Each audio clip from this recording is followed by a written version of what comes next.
Okay, what if I told you that the crazy, chaotic world of economics isn't actually that chaotic? What if it follows the exact same elegant, predictable laws that make an apple fall from a tree? That's what we're digging into today. This idea of economic engineering, where we start to see our desires, our choices, all through the incredible lens of classical physics. So it kind of sounds like a riddle, right? What on earth could your morning coffee and a falling apple possibly have in common? Well, the answer, it's pretty amazing.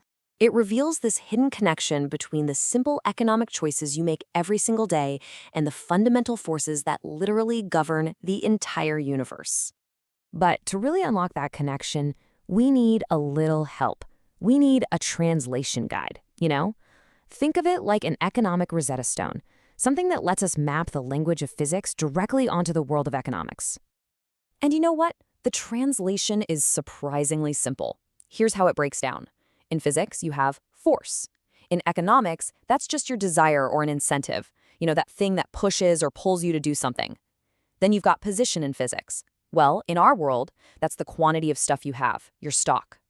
But the real game changer here, the concept that unlocks this whole thing, is momentum. And this is absolutely crucial. When we say momentum, we are not talking about the price tag you see in a store. Nope, we're talking about personal value. It's the price that you internally assign to something. It's your price. And it's always changing, right? It's dynamic. It shifts based on your situation, your desires. This idea of personal value, that is the true engine that drives all of your economic motion. Okay, so now that we have our Rosetta Stone, this is where things get really, really cool. We can actually take Newton's three famous laws of motion and reinterpret them as the fundamental laws that govern our economic desires. And to make it easier, we're even going to give them some new, more intuitive names. So forget inertia for a second. We're going to call it the law of satisfaction. Instead of that whole force and acceleration thing, we'll call it the law of change. And that action-reaction law, let's call it the law of exchange. It just fits better. So let's start with that first one, the law of satisfaction. Newton's first law is all about inertia, right? An object in motion stays in motion. Well, economically, that's just a state of equilibrium.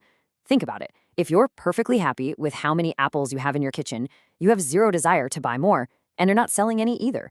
You are in a state of satisfaction until some outside force, like a new craving or a good sale, comes along and gets you to act. Okay, on to the second one, the law of change. In physics, this is Newton's famous formula, but for us, it's the formula for how our minds change. A desire? It isn't just some vague feeling. It is a measurable force that directly changes your personal value, your momentum for something. This is huge, because it means if you see a tiny incentive cause someone to massively change how much they value an item, you know their underlying desire was already incredibly strong.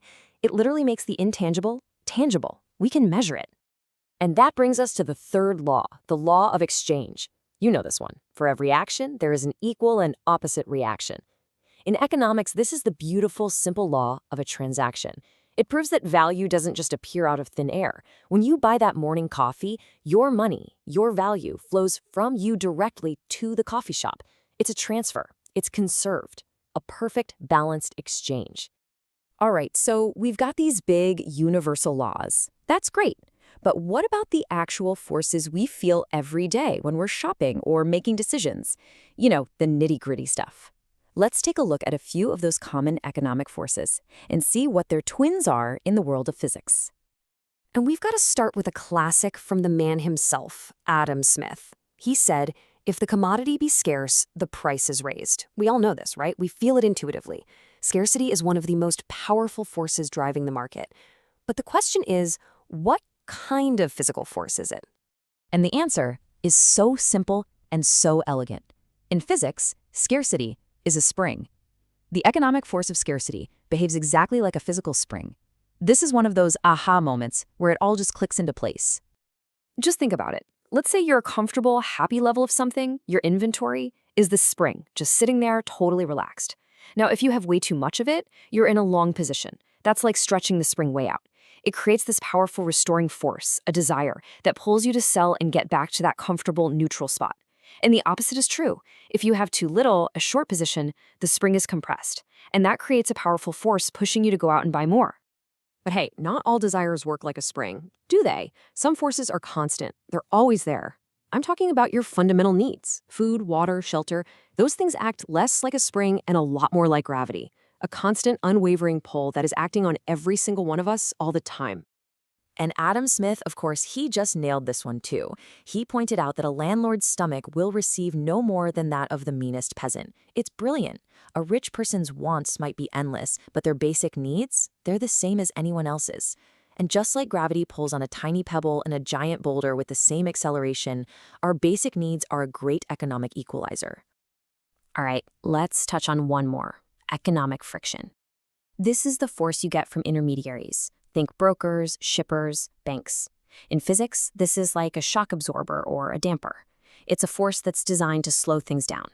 See, they don't really store value themselves, but they help it flow from one place to another, and they take a cut while they do it. They dissipate energy from the system in the form of transaction costs. Okay, so we've just pictured the entire market as this wild collection of masses, springs, and gravitational fields. And you're probably asking, so what? Why does any of this matter? What's the real power in looking at the economy like this? Well, the thing is, this framework has the power to completely transform how we see economics. For one, it gives us a single, unified theory for all human wants and desires. It also gives us a new way to actually measure these intangible things, like desire itself, that we always just thought were subjective feelings. And maybe most powerfully, it takes Adam Smith's famous invisible hand and reveals it for what it is: a very real, very tangible system of forces. And when you see that, the whole complex dance of the market just starts to make a lot more sense. You know, the whole point of understanding physics isn't just to describe the world around us. It's to be able to build things, to engineer things within it. And the exact same thing is true here. Now that you can see the fundamental forces of desire, scarcity, and need, you're not just a passive observer of the economy anymore. You've been given a new toolkit, a new way to understand it, to navigate it, and maybe, just maybe, to build something new. So the question is, now that you see the forces, what are you going to build?